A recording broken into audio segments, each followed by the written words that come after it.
Hello guys, कैसे हैं आप सभी लोग। आज का जो इम्पोर्टेंट टॉपिक है एग्जाम की दृष्टि से बहुत महत्वपूर्ण है, मानव ग्रंथि एवं हार्मोन्स।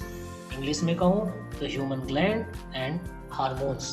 इससे ऑब्जेक्टिव कहीं ना कहीं हर एक एग्जाम में पूछे जाते हैं सिविल सर्विसेज के। तो चलो बिना लेट किए हुए फटाफट उन सभी इर्द गिर्द पूछे जाने वाले सभी क्वेश्चनों को फटाफट देखते हैं और फटाफट रिवाइज करते हुए तैयारी करते हैं। समय बहुत कम है, एग्जाम की तैयारी फटाफट करनी है।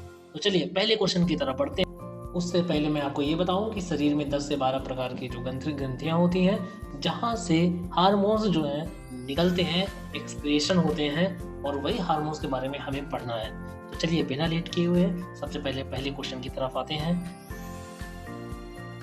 ये रहा हमारा पहला क्वेश्चन कि अंतःस्रावी ग्रंथियों का अध्ययन क्या कहलाता है। Number A orthology, B endocrinology, C cardiology, या डी उपरोक्त में से कोई नहीं। तो इसका जो राइट आंसर है वह है बी एंडोक्रिनोलॉजी।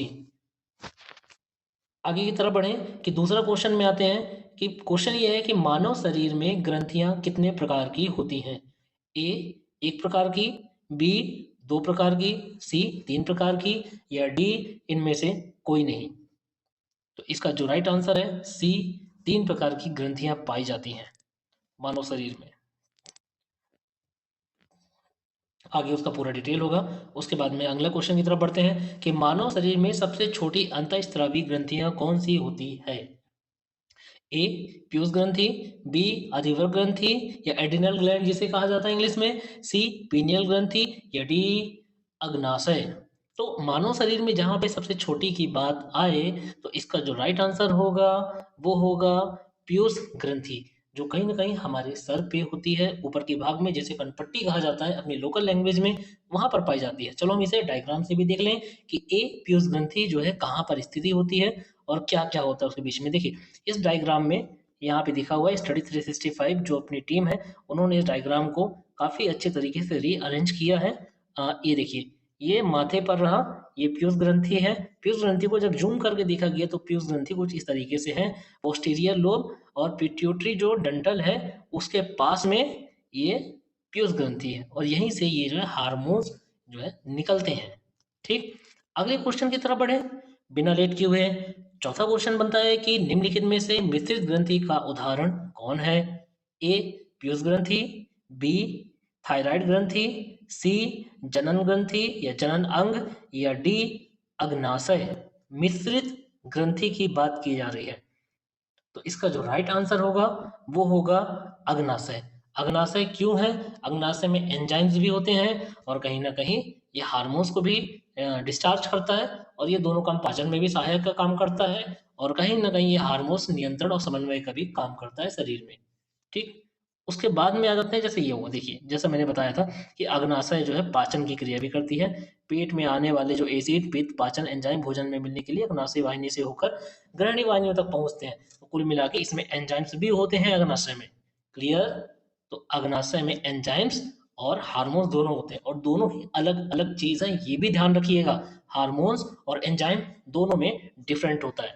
ओके, अगला क्वेश्चन है एंजाइम का आणविक भार हार्मोन्स के मुकाबले होता है। देखिए वही क्वेश्चन आ गया ना उसको लेकर के कि एंजाइम का जो भार है आणविक भार वो हार्मोन्स के मुकाबले क्या होता है। ए अधिक, बी कम, सी बराबर, या डी उपरोक्त में से कोई नहीं। क्या है? एंजाइम का आणविक भार। तो एंजाइम का जो आणविक भार है वह हार्मोन से हमेशा भारी होते हैं, इसलिए इसका जो राइट आंसर होगा ए अधिक होगा। ठीक है, अगले क्वेश्चन की तरफ जाते हैं कि मास्टर ग्रंथि किसे कहा जाता है। हम बचपन से पढ़ते आ रहे हैं 9th क्लास से। अब तो अपना जो लेवल और स्टडी का जो तरीका है वो कहीं ना कहीं पीएससी लेवल या कॉम्पिटेटिव एग्जाम का ही होगा आपका।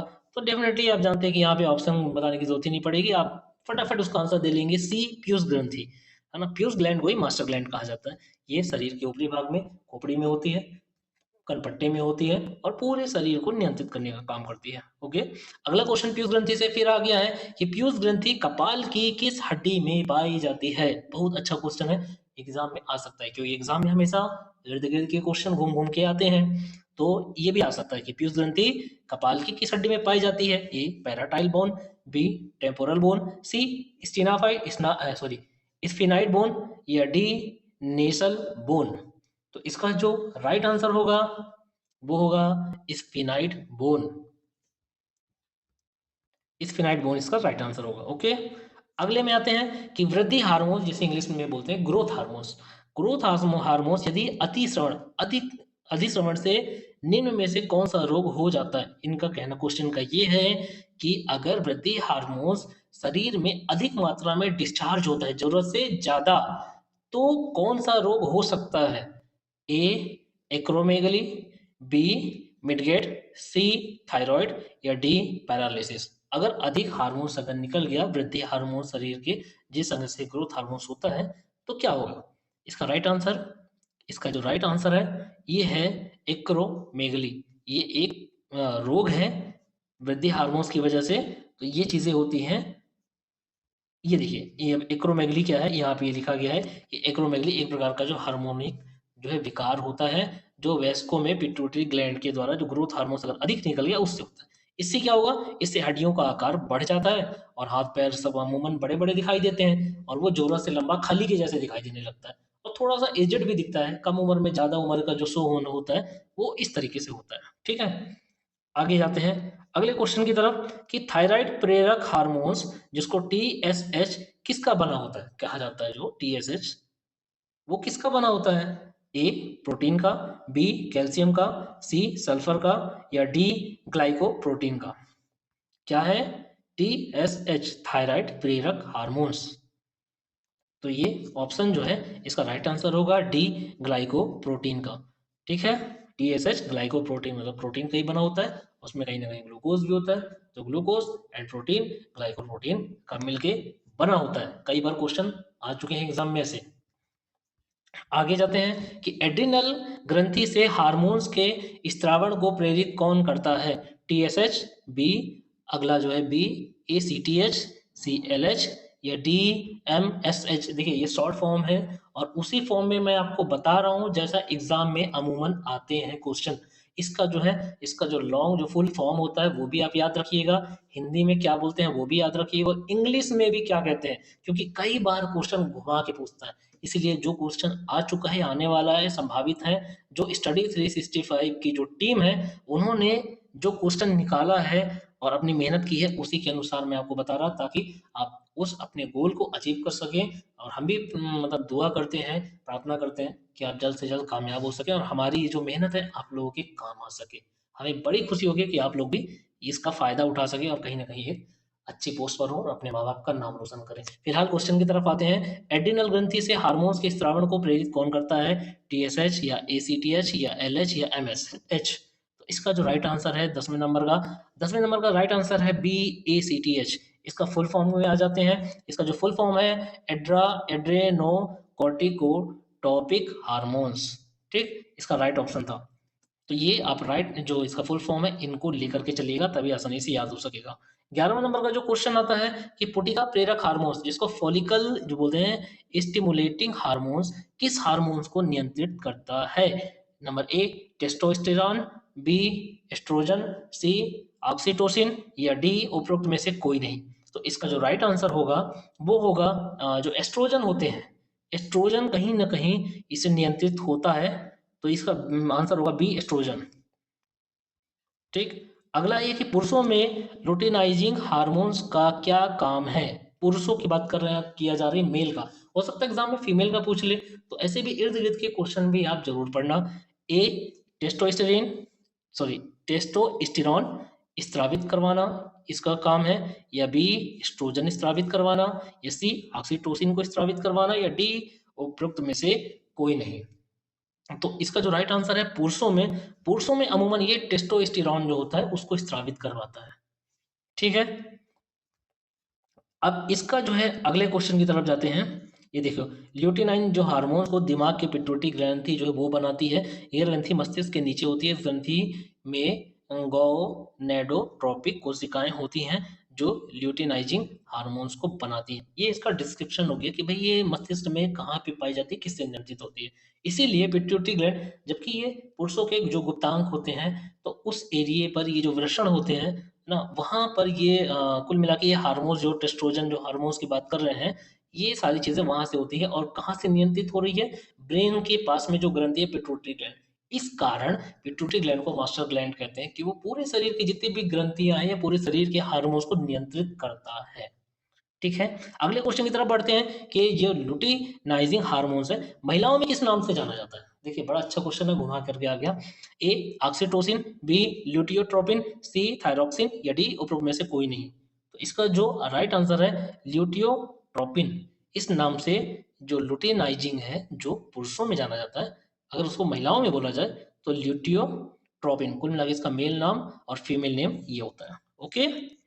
अगले क्वेश्चन की तरफ आते हैं कि स्त्रियों में दुग्ध ग्रंथियों से दुग्ध स्रावित के को उत्प्रेरित कौन करता है? मतलब कि जो फीमेल होते हैं, जब बेबी बॉर्न होता है उस समय पे जब उनके स्तन से, सीने से, चेस्ट से या ब्रेस्ट से, जो भी आप समझें, उससे जब दुग्ध निकलता है तो दुग्ध निकलने के लिए कौन सा हार्मोन्स जो है वो प्रेरित करता है?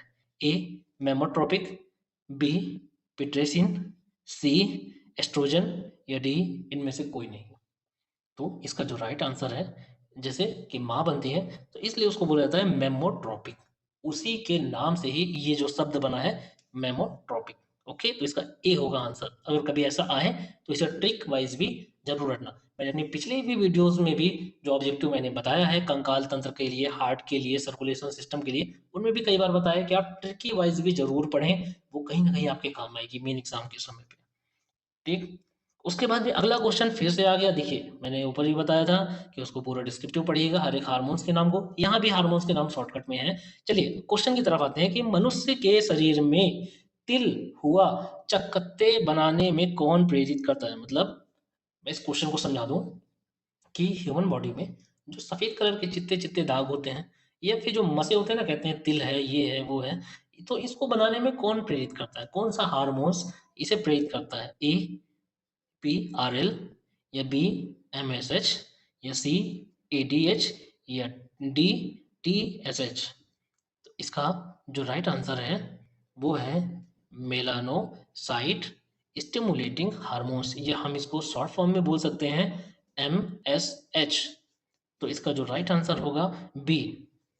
ठीक है, मेल, इसको भी ट्रिक से याद कर सकते हो। मनुष्य के शरीर में, तो मनुष्य से एम ले लो, शरीर में एस ले लो, हार्मोन्स को एच ले लो, तो एम एस एच ऐसा भी कर सकते हो। इसी तरीके से नाम भी उसका है मेला, तो मेला मतलब मेल ले लो, तो मेलानोसाइट, मेलानोसाइट स्टिमुलेटिंग हार्मोन्स। ठीक, ऐसा करके हम ट्रिकी वाइज रटने का अपना अलग अलग तरीका बना सकते हैं। खैर, अगले क्वेश्चन की तरफ आते हैं। देखिए वही आ गया ना नाम, मेलानोसाइट स्टिमुलेटिंग हार्मोन्स। अगले क्वेश्चन की तरफ आते हैं कि मानव शरीर में मूत्र की सांद्रण का कार्य कौन करता है?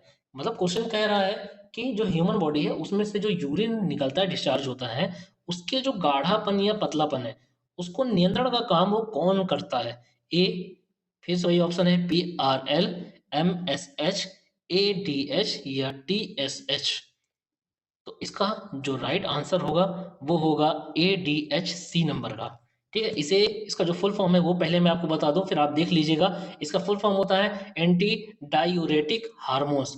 डायूरेटिक शब्द ही जो है डी जो बीच में है उसमें समझ में आता है। डायलिटिक जैसे बोला, डाइल्यूट है, लिक्विड जो है डाइल्यूट है, पतला है या गाढ़ा है, तो डाइल्यूट शब्द यहाँ पे अगर आता है तो सांद्रण मतलब वही होता है, डायलूटिक।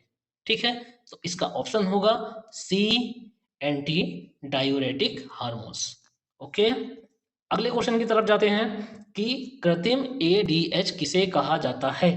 ए पेप्सिन को, बी टाइलिन को, सी पिट्रेसिन को या डी ऑक्सीटोसिन को। इसका जो राइट आंसर होगा वो होगा सी पिट्रेसिन को। पिट्रेसिन को कृत्रिम एडीएच हार्मोन्स कहा जाता है। अगला क्वेश्चन आते हैं कि नवजात शिशु और माँ के बीच प्रेम हार्मोन्स किसे कहा जाता है? मतलब एक माँ जो है वो बच्चे को जन्म दी, अब उसको प्यार से अपनी गोद में लेके चुपकाती है, खिलाती है, तो उनके बीच भी कुछ हार्मोन्स जो है शरीर में काम करते हैं, जो एक उसे प्यार की भावना, अपने बच्चों के प्रति लगाव के लिए हार्मोन्स जो है उसे प्रेरित करता है। तो वो हार्मोन्स जो है किसे कहा जाता है? ए पेप्सिन, बी टाइलिन, सी पिट्रेसिन या डी ऑक्सीटोसिन। तो ये जो क्वेश्चन है तो इसका जो राइट आंसर होगा ऑक्सीटोसिन। ऑक्सीटोसिन ही जो है माँ और बेटे के बीच में जो है प्यार का समन्वय कोऑर्डिनेशन उस समय पे बना के रखता है। Oxytocin is right answer. ठीक है, अगले क्वेश्चन की तरफ आते हैं कि महिला पुरुषों के समय कौन सा हार्मोन एक्टिवेट होता है। ठीक, तो ए पेप्सिन, मतलब कुल मिला के ये हार्मोन्स की बात कर रहा है कि अगर दोनों के बीच में कोऑर्डिनेशन होता है या मुलाकात होती है तो उनके बीच कौन सा हार्मोन्स पहले एक्टिवेट होता है। ए पेप्सिन, बी टाइलिन, सी पिट्रेसिन या डी ऑक्सीटोसिन। तो इसका जो राइट आंसर होगा वो भी ऑक्सीटोसिन ही होना चाहिए मेरे ख्याल से। चलो एक बार देख भी लेते हैं ताकि मैं भी क्लियर हो जाऊं। इसका जो राइट आंसर हाँ ठीक है, डी ऑक्सीटोसिन है। थोड़ा सा कंफ्यूज था इसलिए मैंने देखना चाहा, क्योंकि मैं भी भाई आप लोगों की तरह ही तैयारी मैं भी कर रहा हूँ और कोशिश यही करता हूँ कि अच्छे से अच्छा अपने दोस्त यार या अपने स्टूडेंटों के लिए लेके आ सकूँ ताकि वो अच्छे से अच्छा गेन कर सकें नंबरों को। तो ये ऑक्सीटोसिन होगा। इसको हम इस तरीके से कह सकते हैं या याद कर सकते हैं कि जहाँ पे प्यार या कुछ फीलिंग वाला शब्द है, चाहे वो माँ और बेटे के बीच हो या मेल या फीमेल के बीच में हो, तो वहाँ पे ऑक्सीटोसिन जो है हार्मोन्स वो काम करेगा। तो कहीं पे भी अगर आता है तो उसका राइट आंसर ऑक्सीटोसिन अगर दिख रहा है ना, एटीएस जो बोला जाता है, तो आप ऑक्सीटोसिन को आप लगा दीजिएगा, एटीएस जो अगर बोला जाए तो। अगला क्वेश्चन की तरफ बढ़ते हैं कि शरीर की सबसे बड़ी अंतःस्रावी ग्रंथि कौन सी होती है। आमतौर पर छोटी अंतःस्रावी ग्रंथियां सभी जानते हैं कि पीयूष ग्लैंड को कहा जाता है, तो क्वेश्चन का वो रट लेते हैं। लेकिन इसी को घुमा करके कई बार एग्जाम में आ जाता है कि भाई सबसे बड़ी बताओ, सबसे बड़ी अंतःस्रावी ग्रंथियां कौन सी है। तो इसमें सबसे बड़ी जो अंतःस्रावी ग्रंथियां हैं उसको बोला जाता है थायराइड ग्लैंड, जो हमारे गले के पास में होती है थायराइड ग्लैंड, है ना, पैराथायराइड और थायराइड ग्लैंड। तो इसका राइट आंसर होगा बी थायराइड ग्लैंड। उसके बाद में अगले देखिए, ये जैसे मैंने बताया ना गले के पास में होता है, ये देखिए बहुत ही प्यारा स्टडी 365 के टीचर्स ने जो है इसे ऐड किया है इस डायग्राम को आप लोगों को समझाने के लिए कि ये गले में है, उसके बाद फिर ये गले का बड़ा बताया गया कि ये थायराइड ग्रंथि ऐसी होती है। बहुत ही सुंदर डायग्राम है। देखिए यहाँ तक उन्होंने बताया कि थायराइड ग्लैंड का कार्य क्या क्या होता है। कैल्शियम को उपापचय की प्रक्रिया के लिए, एक्सरसाइज के जरिए शरीर में साइकोमेटिक एक्सप्रेशन को प्रोत्साहित करने के लिए, मेटाबॉलिज्म रेट को मेंटेन करने के लिए, शिशु अवस्था में बाल्यावस्था में मस्तिष्क के विकास के लिए। तो ये चीज़ बहुत अच्छी है कि स्टडी 365 के जितने भी टीचर्स हैं या टीम है, आप लोगों के लिए चुनिंदा क्वेश्चनों को लेके आ रहे हैं ताकि आप अच्छे से गेन कर सकें। तो भाई इनके लिए लाइक और सब्सक्राइब भी बनता है ना, ताकि आप डिस्क्रिप्टिव भी पढ़ सकें और ऑब्जेक्टिव भी पढ़ सकें। इनकी काफ़ी अच्छी सोच है, या मैं ये कह सकता हूँ कि हमारी टीम की इतनी अच्छी सोच है कि आप डिस्क्रिप्टिव पढ़ते हैं और कई बार एग्जाम में क्या होता है कि डिस्क्रिप्टिव आप पढ़ के गए लेकिन जब ऑब्जेक्टिव आता है घुमा फिरा करके, जैसे हमने पीयूष ग्लैंड के बारे में पढ़ा, मास्टर ग्रंथि कहा जाता है, सबसे छोटी ग्लैंड है, लेकिन जब यहाँ पे घुमा के क्वेश्चन आ जाता है कहाँ पे होता है या बड़ी ग्रंथि कौन सी है, हम वहाँ पे कहीं ना कहीं फंस जाते हैं, क्योंकि हमने डिग्री तो पढ़ा है लेकिन हमने ऑब्जेक्टिव की प्रैक्टिस ही नहीं की है। तो स्टडी 365 की ये बहुत अच्छी सोच है कि डायग्राम के साथ में ऑब्जेक्टिव की भी तैयारी करा रहे हैं कि आप डिस्क्रिप्टिव पढ़िए और अपने आप को निखारने के लिए, अपने सेल्फ के कॉन्फिडेंट को बढ़ाने के लिए और अपने आप को जानने के लिए कि हम कितने पानी में हैं, कितना हमसे आता है, हम कितना सही क्वेश्चन लगा सकेंगे, उसके लिए ये 50-50 जो है ऑब्जेक्टिव क्वेश्चन भी तैयार कर रहे हैं कि आप डिस्क्रिप्टिव के साथ ऑब्जेक्टिव पढ़िए और ऑब्जेक्टिव को सही कीजिए, अपने नॉलेज को एकदम परफेक्ट बनाइए और फिर एग्जाम में जाइए। क्वेश्चन कहीं से भी आए कैसा भी है, एक पोस्ट तो हमारी बनती ही बनती है। इस तरीके से तैयारी कर रहे हैं। चलो अगले क्वेश्चन पे आते हैं। लाइक सब्सक्राइब भी कर दीजिएगा ताकि जो भी टीम के मेंबर्स जो सारी चीज़ों को काम कर रहे हैं उनका भी हौसला बढ़े कि हाँ हमें सपोर्ट और प्यार मिल रहा है। ठीक है, तो इस बात पे ध्यान रखिएगा। चलिए अगले क्वेश्चन की तरफ आते हैं कि दोनों किडनियों के ऊपर कौन सी ग्रंथि पाई जाती है। बहुत अच्छा क्वेश्चन है कि दोनों किडनियों के ऊपर कौन सी ग्रंथि पाई जाती है। ए पीयूष ग्रंथि, बी थायराइड ग्रंथि या सी थाइमस ग्रंथि या डी एड्रिनल ग्लैंड। तो देखिए पहले इस क्वेश्चन के लिए मैं एक लॉजिक आपको बता दूं कि दोनों किडनियों के ऊपर जो ग्रंथि होती है ना, जब हम काफी ज्यादा दौड़ते हैं या थक जाते हैं या हमें कोई अचानक डरा दे तो एक हार्मोन्स जनरेट वो ग्रंथि करती है, और वो ग्रंथि करती है ना, और जब डरते हैं तो उसको मेंटेन करने का भी काम वही ग्रंथि करती है। बट किडनी के ऊपर वो पाई जाती है, दोनों किडनियों के ऊपर। तो वो जो ग्रंथि है ना उसे हिंदी में कहा जाता है अधिफृत ग्रंथि। अब तो आप समझ गए होंगे। इंग्लिश में उसे कहा जाता है एड्रिनल ग्लैंड। ठीक, तो एड्रिनल ग्लैंड यहाँ पे डी इसका राइट ऑप्शन होगा। मैं आप लोगों से बस इतना ही कहूंगा कि जब पढ़िएगा ना तो उसके तथ्यों को भी जरूर पढ़िए, जैसा मैंने अभी बताया है कि कहाँ पे पाई जाती है, क्या काम आती है, क्यों आती है, ये कहाँ से जो है उसका बहाव होता है, निकलना कहाँ से होता है। तो ये चीज आपको लॉन्ग टर्म तक याद रहेगा। ठीक, इसका राइट आंसर होगा डी एड्रिनल ग्रंथि। वही है जो दोनों किडनियों के ऊपर पाई जाती है और वहीं से हार्मोन्स निकलता है। ठीक, रिलैक्सेशन जो हार्मोन्स होता है रिलैक्स का, वो निकलता है वहां से। अगले क्वेश्चन पे आते हैं कि आयोडीन के अत्यधिक सेवन से कौन सा रोग होता है? ए घेंगा रोग, बी हाशीमोटो रोग, सी मिक्सोडीमा रोग, या डी उपरोक्त में से कोई नहीं। अगर ज्यादा हम नमक का सेवन करने लगेंगे, ये सॉरी आयोडीन का, तो उसमें उसे रोग जो होगा वो कौन सा होगा? तो इसका जो राइट आंसर हम यहाँ पे देखेंगे, तो राइट आंसर की तरफ अगर अपन बढ़ें, आप बताओ कि इसका राइट आंसर क्या होगा, क्योंकि आयोडीन से संबंधित है। क्या घेंगा रोग नहीं होता है, क्योंकि घेंगा रोग आयोडीन की कमी से होती है। ये इसका लॉजिक है, अमूमन क्वेश्चन यही आता है। लेकिन यहाँ पे पूछ रहा कि अगर अधिक सेवन हो गया तो अगर अधिक सेवन हो गया तो कहीं ना कहीं इसका जो रोग होगा उसको बोला जाता है हाशी मोटो रोग, जो इसका राइट आंसर है बी हाशी रोग। ठीक, एक बार आंसर भी मिला ले, हाँ ठीक है। अगले क्वेश्चन की तरफ जाते हैं कि हाशीमोटो रोग को और किस नाम से भी जाना जाता है?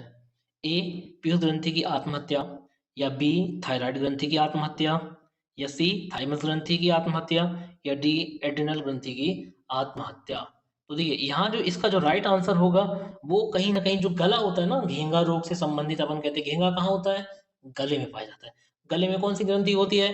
थायराइड और पैराथायराइड होती है। तो किसकी ग्रंथि की आत्महत्या बोलेंगे? थायराइड ग्रंथि की। ये एक लॉजिक है भाई पढ़ने का, इस तरीके से पढ़ना है, मतलब हमको एक कदम आगे सोच के पढ़ना है, एक स्टूडेंट की तरह नहीं, एक टीचर की तरह, और लॉजिक लगा करके पढ़ना है। तो इसका जो राइट आंसर होगा बी थायराइड ग्रंथि की आत्महत्या। ठीक, अगले क्वेश्चन की तरफ बढ़ते हैं कि कैल्शियम की मात्रा का जो नियंत्रण है या नियमन है वह कौन करता है? A thyroid hormones, B parathyroid hormones, C stress hormones, या डी उपरोक्त में से कोई नहीं। कैल्शियम की मात्रा, ये भी गले से ही संबंधित है। तो एक से तो देखिए घेंगा रोग आयोडीन वगैरह से संबंधित है। जब कैल्शियम की बात आए तो गले में दो ग्रंथि होती है, एक थायराइड होती है और एक पैराथायराइड होती है। तो थायराइड इसका आंसर होगा नहीं। सेकंड जो ऑप्शन बचता है पैराथायराइड, तो पैराथायराइड इसका राइट आंसर होगा। तो बी पैराथायराइड इसका राइट आंसर होगा, जो कैल्शियम की मात्रा को कोऑर्डिनेट करके चलती है, बराबर कम ज्यादा करती रहती है। ओके, अगले क्वेश्चन की तरफ आते हैं कि स्ट्रेस हार्मोन्स किसे कहा जाता है? कि मतलब हम जब ज़्यादा परेशान होते हैं तो कौन सा हार्मोन जो है वो रिलीज होता है? ठीक, ए थायराइड हार्मोन्स, एड्रिनलिन हार्मोन्स, सी पैराथायराइड हार्मोन्स, या टॉक्सिन हार्मोन्स। तो इसका जो राइट आंसर होगा, देखिए ए और सी तो हो ही नहीं सकता लॉजिक की बात करें तो, क्योंकि ए घोइंगा से संबंधित है, बी सी जो है कैल्शियम से संबंधित है। टॉक्सिन हार्मोन जो है देखिए ऑक्सीटोसिन वगैरह जो हार्मोन्स है वो फीलिंग मोशंस प्यार इसको लेकर के है। तो कहीं ना कहीं जो इसका राइट आंसर होगा ना एड्रिनलिन होगा। ये लॉजिक है, चलो एक बार चेक कर लेते हैं, हो सकता है मैं ही गलत क्यों हो सकता हूँ। देखिए इसका राइट आंसर है एड्रिनलिन, तो मैं ठीक ही आपको बता रहा हूँ। ओके, अगले क्वेश्चन की तरफ जाते हैं कि आपातकालीन हार्मोन्स या इमरजेंसी हार्मोन्स किसे कहा जाता है? ए एड्रिनलिन को, या बी पैराथायराइड हार्मोन्स को, या सी टॉक्सिन को, या इनमें से कोई नहीं। तो इसका जो राइट आंसर होगा वो भी ए एड्रिनलिन होगा। एड्रिनलिन को ही आपातकालीन हार्मोन्स कहा जाता है, और इसको पैराथायराइड का क्या बोलते हैं, आत्महत्या का, कुछ अपन ने भी जो ऊपर वाला क्वेश्चन जो पढ़ा था, देखिए स्ट्रेस हार्मोन्स को जो है एड्रिनलिन को ही बोला जाता है, और इमरजेंसी हार्मोन्स जो है वो भी इसे ही कहा जाता है। ठीक है, अगले क्वेश्चन की तरफ आते हैं। वाह, ये बहुत शानदार क्वेश्चन है और कई बार सिविल सर्विसेज के एग्जाम में आया है। तो इस क्वेश्चन को जरूर आप इसको आईएमपी करके डाल दीजिएगा, इस चैप्टर से बहुत इंपॉर्टेंट है कि लड़ो और उड़ो हार्मोन्स किसे कहा जाता है? ए थायराइड को, या बी पैराटॉक्सिन को, या सी एड्रिनलिन को, या डी उपरोक्त में से कोई नहीं। तो इसका राइट आंसर ये भी है एड्रिनलिन को। तो एड्रिनलिन को आत्महत्या भी बोली जाती है, इमरजेंसी हार्मोन्स भी बोलती है, लड़ो और उड़ो हार्मोन्स, मतलब जब तक स्ट्रेस है तब तक ये हार्मोन्स एक्टिव होगा, स्ट्रेस खत्म, हार्मोन्स का सिक्रेशन खत्म। तो इसलिए इसको लड़ो और उड़ो हार्मोन्स का उपाधि भी दी गई है। ओके, ध्यान रखिएगा एड्रिनलिन। अगली बात ये देखिए एड्रिनलिन का, ये एड्रिनलिन हार्मोन्स का काम होता है तनाव परिस्थिति होने पर कुछ ही मिनटों में हार्मोन सिक्रेशन का ब्लड में सर्कुलेट करना और शरीर के परिस्थितियों के लिए तैयार रहना कि हम किस तरह की मुसीबत में है, तो मेंटेन का काम करता है। ओके, अगले क्वेश्चन की तरफ आते हैं कि अग्र मस्तिष्क के ऊपरी भाग में कौन सी ग्रंथि पाई जाती है? A thyroid, B adrenal, C pineal, या उपरोक्त में से कोई नहीं। तो देखिए थायराइड तो पाई नहीं जाती, हमको भी मालूम है। उसके बाद में हम जाते हैं एड्रिनल, एड्रिनल भी नहीं होती है। तो बचता क्या है? पीनियल। तो पीनियल ग्लैंड जो है इसका राइट आंसर होगा सी पीनियल ग्लैंड, जो मस्तिष्क के ऊपरी भाग में पाई जाती है। ठीक, ये देखो ये मस्तिष्क हो गई।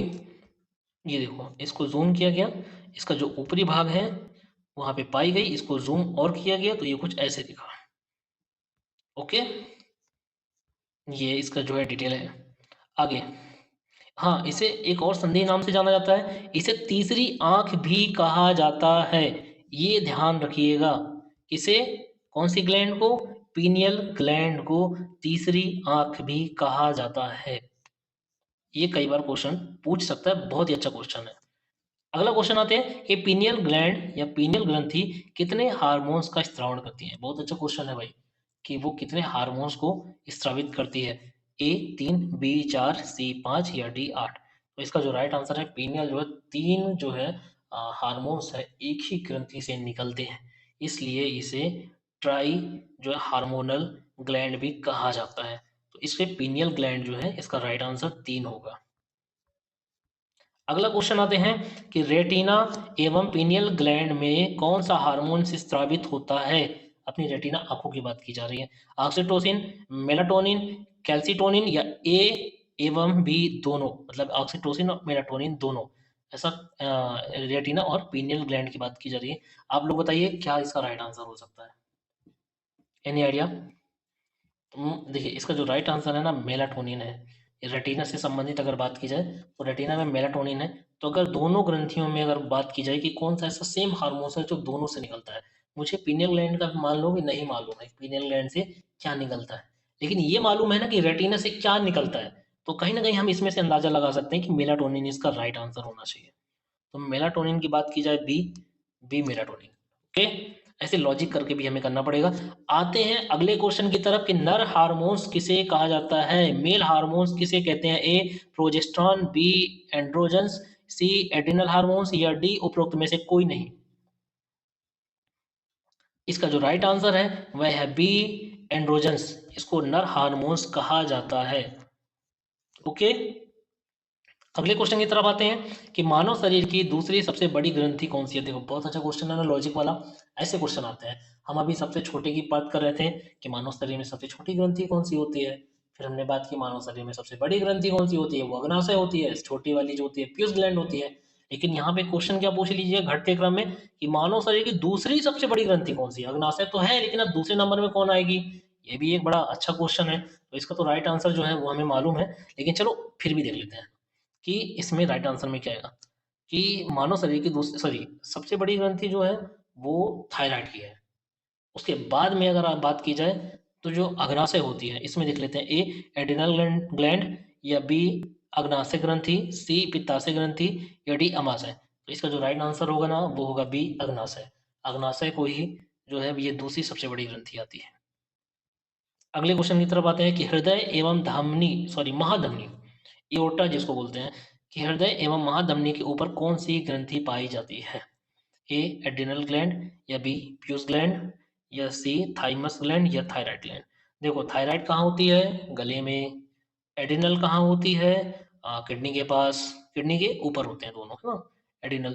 प्यूस ग्रंथि कहाँ होती है, प्यूस ग्रंथि हम अपने भेजे में या फिर कनपट्टे में कह सकते हैं, है ना।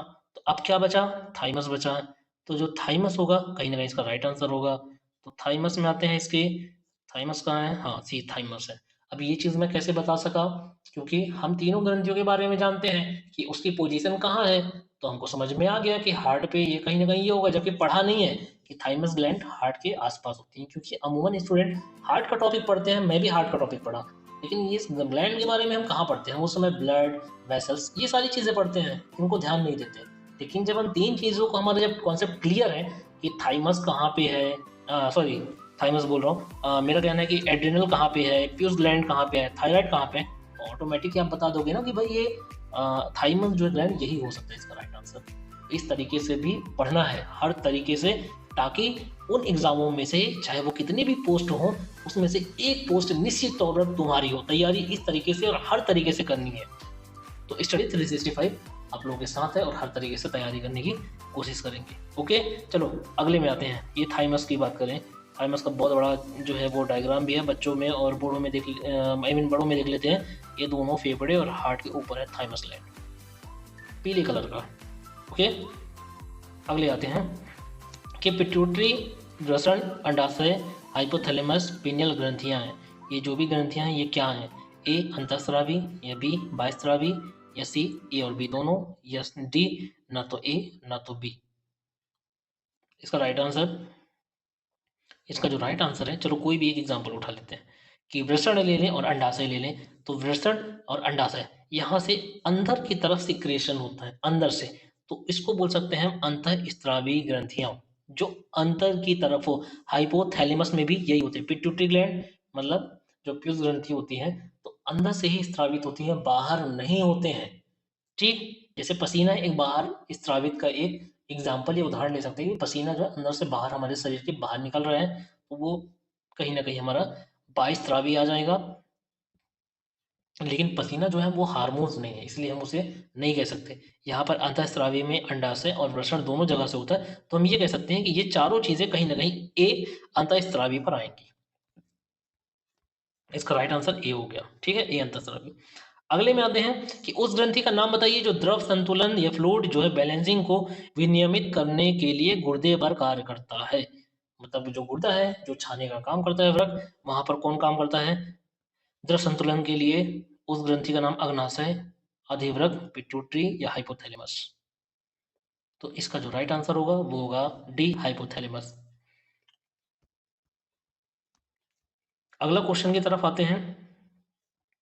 कौन सी ग्रंथि हड्डियों और मांसपेशियों के विकास को नियंत्रित करती है? ए पैराथायराइड, सॉरी यहाँ पे पारा हो गया है, तो यहाँ पे पैरा कर लीजिएगा, पैराथायराइड, बी पिट्यूटरी, या सी अधिवृक्क, या डी थाइमस। हड्डियों की ग्रोथ और मांसपेशियों के विकास के लिए जो नियंत्रण करने का काम करता है वो मास्टर ग्लैंड करती है, और मास्टर ग्लैंड को पिट्यूटरी ग्लैंड कहते हैं। इसका आंसर होगा बी पिट्यूटरी ग्लैंड या पीयूष ग्रंथि। ठीक है, आगे बढ़े। ये देखिए इसका जो डिस्क्रिप्शन है कि पिट्यूटरी ग्लैंड वह ग्लैंड है जो मस्तिष्क के आधार पर नाक के पुल के ठीक पीछे स्थित होता है। यह एक छोटी हार्मोन्स पैदा करने वाली अंतःस्रावी ग्रंथि है जिसका स्राव रोजमर्रा के जीवन में होता है, इसलिए इसे मास्टर ग्लैंड कहा जाता है। ओके, आगे बढ़ते हैं क्वेश्चन की तरफ। पिट्यूटरी ग्लैंड से निकलने वाले हार्मोन्स को कौन सी ग्रंथि नियंत्रित करती है? मतलब जो हार्मोन्स निकलता है पीयूष ग्रंथि से, अब उस हार्मोन्स को कौन सी ग्रंथि नियंत्रित करती है? ये भी अच्छा क्वेश्चन है कि एक ग्लैंड से निकल रहा है और दूसरी ग्लैंड जो है उस हार्मोन्स को नियंत्रित कर रहा है। बहुत अच्छा क्वेश्चन है।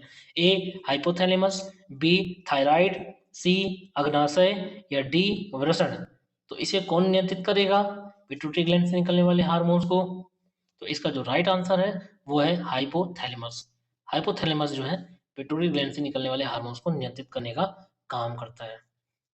अगले क्वेश्चन की तरफ आते हैं कि कौन सी ग्रंथि आपात ग्रंथि भी कहा जाता है? हमने ऊपर पढ़ लिया था इमरजेंसी ग्लैंड किसे कहा जाता है?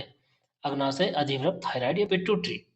आप बता सकते हैं इसका आंसर, अभी हमने ऊपर ही जस्ट पढ़ा है। इसका जो राइट आंसर है वो है अधिवृक्क, या जिसे बोला जाता है किडनी। तो इसका राइट आंसर होगा बी अधिवृक्क, वही है आपात ग्रंथि। क्यों कहा जाता है? मैंने ये बताया था ना कि जब आप कहीं चलोगे, डरोगे अचानक, तो वो शरीर में एक हार्मोन जो है वो पैदा करती है जो हमारे डर को और बढ़ी हुई धड़कन को नियंत्रित करती है। तो आपात ग्रंथि किसे कहा जाता है? अधिवृक्क को। एक इसको हम अपन एग्जाम्पल से भी देख लेते हैं।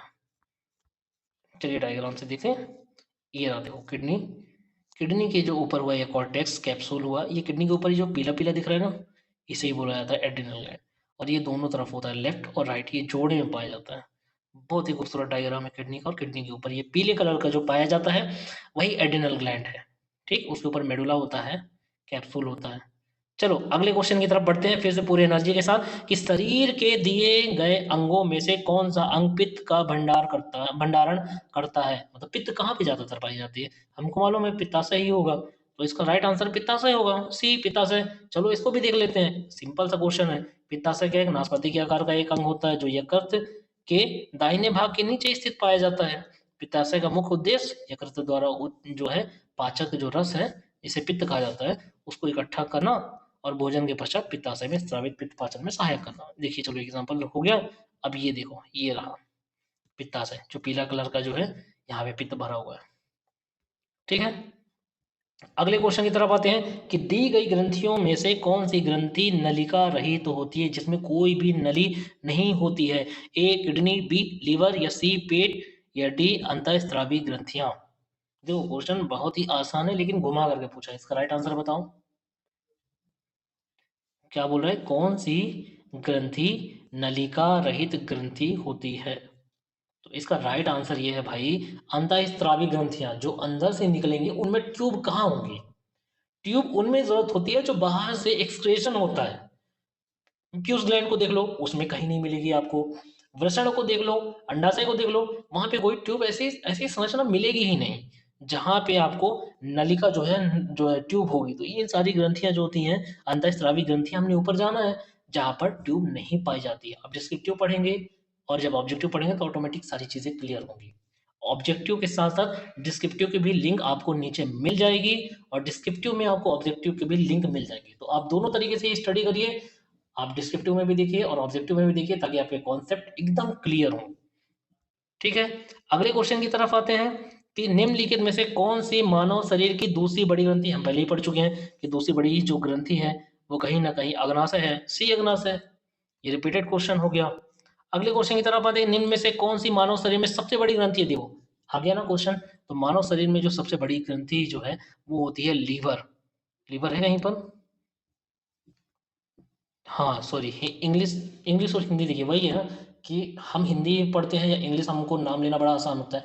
लीवर बोल देते हैं, किडनी बोल देते हैं, किडनी को हम वृक्क नहीं बोल सकते, लीवर को हम यकृत नहीं बोल सकते, लेकिन कहीं ना कहीं हिंदी और इंग्लिश में मार खा जाते हैं। तो जब भी एग्जाम में बैठिएगा ना, अगर आपको हिंदी नाम समझ में नहीं है तो उसका एक इंग्लिश वर्जन जो बगल में क्वेश्चन इंग्लिश से होता है उसमें देख लीजिएगा। कंफ्यूज मत होइएगा। वृक्क, यकृत, गुर्दा, अग्नाशय, अमाशय, स्टोमक, किडनी, इनमें कंफ्यूज मत होइएगा, बहुत कंफ्यूजन होती है वाकई में। ठीक है, तो इसका जो राइट आंसर है देखिए सी यकृत, ये जिसको बोला जाता है लीवर। ओके, चलो अगले क्वेश्चन की तरफ बढ़ते हैं कि किस हार्मोन्स को वृद्धि हार्मोन्स या ग्रोथ हार्मोन्स के नाम से जाना जाता है? अग्नाशय को, या बी कॉर्टिसोल को, सोमाटोट्रोपिन को, या एथिलीन को? किसको बोला जाता है? हमने ऊपर पढ़ा है, ऊपर हमने पढ़ा था कि सोमाटोट्रोपिन है, उसको ग्रोथ हार्मोन्स बोला जाता है, जिसको प्यूस ग्रंथि जो है नियंत्रित करती है। देखिए जरा, हाँ ठीक है, सोमाटोट्रोपिन इसका राइट आंसर। अगले क्वेश्चन में आते हैं कि कौन सा हार्मोन्स दिल की धड़कन बढ़ाता है और उत्तेजना की भावना पैदा करता है? एड्रेना एड्रेनालाइन, या बी कार्टिसोन, या सी इंसुलिन, या टेस्टोस्टेरॉन? क्वेश्चन फिर से एक बार आप देख लो, रिपीट कर लेते हैं क्वेश्चन को कि कौन सा हार्मोन्स दिल की धड़कन को बढ़ाता है और उत्तेजना की भावना को पैदा करता है? तो इसका जो राइट आंसर होगा वो होगा एड्रेनालाइन। एक बार चेक कर लेते हैं, हाँ बिल्कुल सही है, एड्रेनालाइन ही है जो दोनों चीजों को साथ में एक साथ समन्वय का काम करता है, कोऑर्डिनेट करता है। अगले क्वेश्चन की तरफ आते हैं कि दिए गए हार्मोन्स में से कौन सा महिलाओं में उत्पन्न नहीं होता है? मतलब मेल में कहीं ना कहीं ये चीजें होती हैं बट फीमेल में नहीं होती हैं। कौन सा हार्मोन्स नहीं होता है? टेस्टोस्टेरॉन, प्रोजेस्टेरॉन, एस्ट्रोजन, या डी उपरोक्त में से कोई नहीं? तो इसका जो राइट आंसर है ये है टेस्टोस्टेरॉन। ये हार्मोन्स महिलाओं में उत्पन्न नहीं होता है। क्यों होगा भाई? ये चीजें अंडाशय से होती हैं। ठीक, तो ये जो है ये रिप्रोडक्टिव सिस्टम में काम आने वाली है हार्मोन्स हैं, तो ये चीज सिर्फ मेल में पाई जाएगी, फीमेल में नहीं होगी। तो इसका राइट आंसर हो जाएगा ए टेस्टोस्टेरॉन। ओके, कारण संहिता पढ़िएगा तो ही पढ़ने में मजा भी आएगा, कॉन्सेप्ट क्लियर होंगे। अगले क्वेश्चन की तरफ आते हैं, रक्त शर्करा मतलब ब्लड शुगर के नियमन के लिए कौन सा हार्मोन जिम्मेदार है? ए एड्रेनालाइन, बी इंसुलिन, सी टेस्टोस्टेरॉन, या डी थायरोक्सिन? कौन जिम्मेदार है भाई ब्लड शुगर के नियमन के लिए, बढ़ना और घटना जो भी होता है?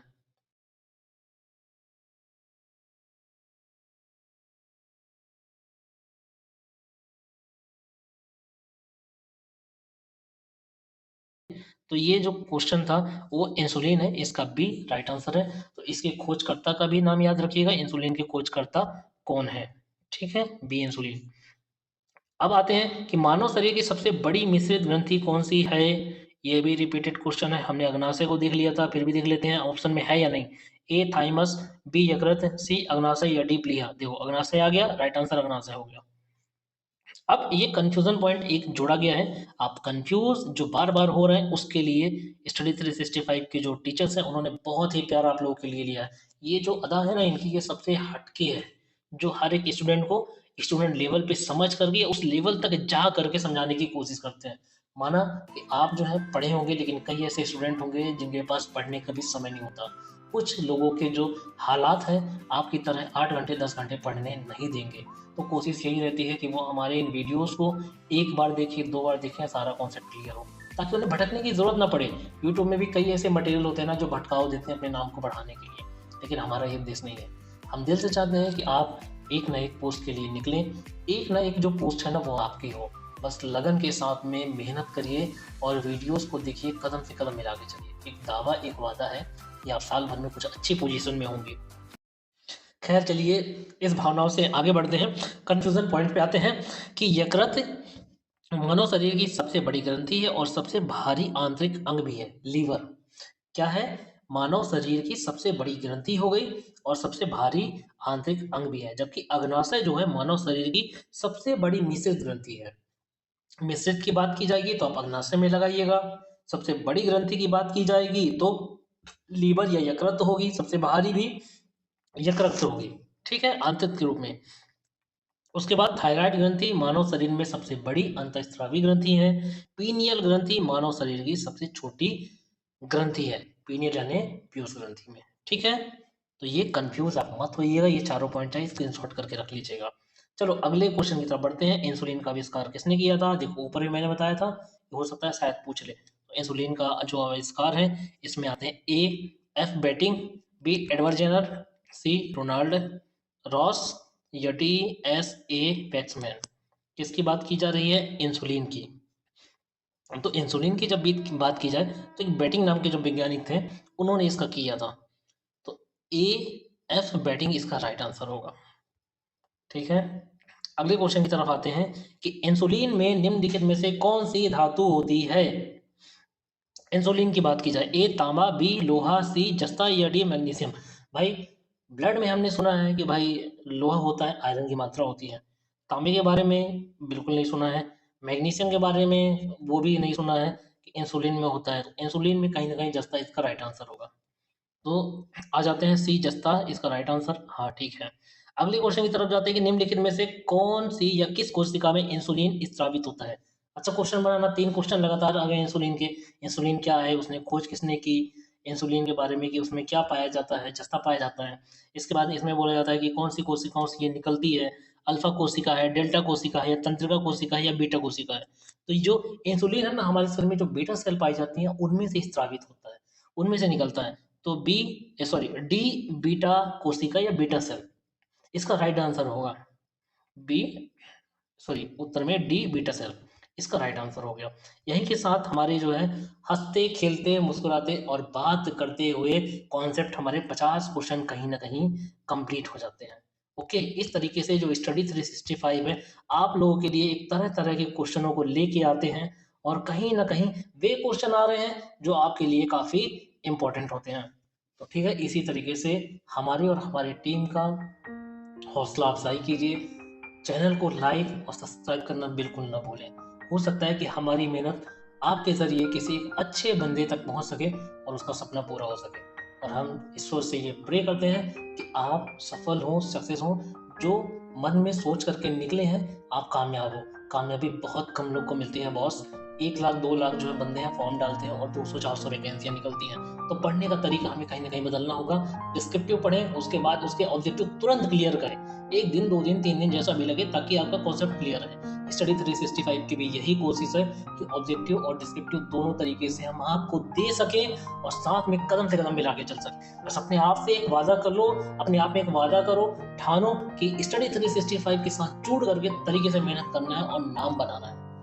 ओके, तब तक के लिए थैंक यू सो मच। अगले दिन अगले टॉपिक के साथ एक नए इंटरेस्ट से फिर मिलेंगे। तब तक के लिए गुड नाइट, सबक खैर, टाटा, बाय बाय। आप सब कामयाब हो, यही हमारी दुआ है और यही हमारी प्रार्थना है। लाइक और सब्सक्राइब करना बिल्कुल ना भूलें।